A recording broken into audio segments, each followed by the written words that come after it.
আলহামদুলিল্লাহ আমার আস্তে আস্তে ছোট্ট গাছগুলো বড় হয়ে যাচ্ছে। পুঁই শাক আপনারা কে কে পছন্দ করেন? আলহামদুলিল্লাহ পুঁই শাক তরকারিটা সবার পছন্দ। মাশাআল্লাহ দেখেন কচুর শাক, এটা কিন্তু লতি কচু। ছোট্ট গাছে বেগুন আসতেছে, এটা হলো আমার ছাদ বাগান। আলহামদুলিল্লাহ যেটা যখন আবাদ করি হয়, কিন্তু আমার ভিডিও হয় ভিউ হয় না, এটাই কি করব? এটা আপনারা একটু বলেন, আপনারা একটু সাপোর্ট করেন।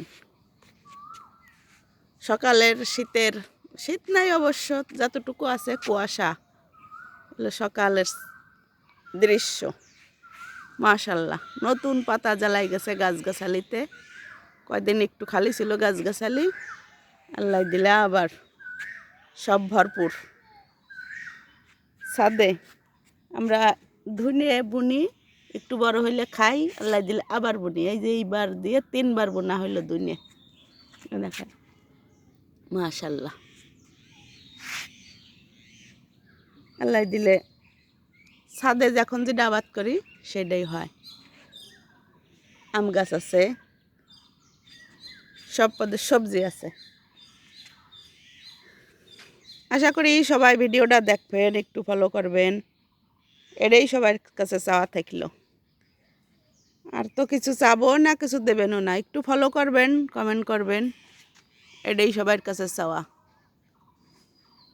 আমার আইডিতে ভিউ নাই, একটু ভিডিওটা দেখবেন। সমস্যাটা কি? আপনাদেরও ছাদ থাকলে এইভাবে সবজি আবাদ করতে পারেন।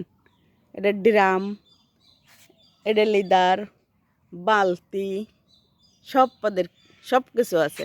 দেখেন কোন সিস্টেমে আমি আবাদ করি ছাদে। এটা হচ্ছে কাঠের একটা বাক্স। এ পাশে পানির ট্যাঙ্কি আছে, পানি দিতে পারি এই জায়গার থেকে, এর জন্য সমস্যা নেই। প্রতিদিন পানি দেওয়া লাগে ছাদে, একদিন পানি না দিলে গাছের অবস্থা খারাপ। এটা তার মাটির অক্সিজেনটা পায় না, এই জন্য পানি না দিলে গাছের সমস্যা হয়, প্রতিদিন পানি দেওয়া লাগে।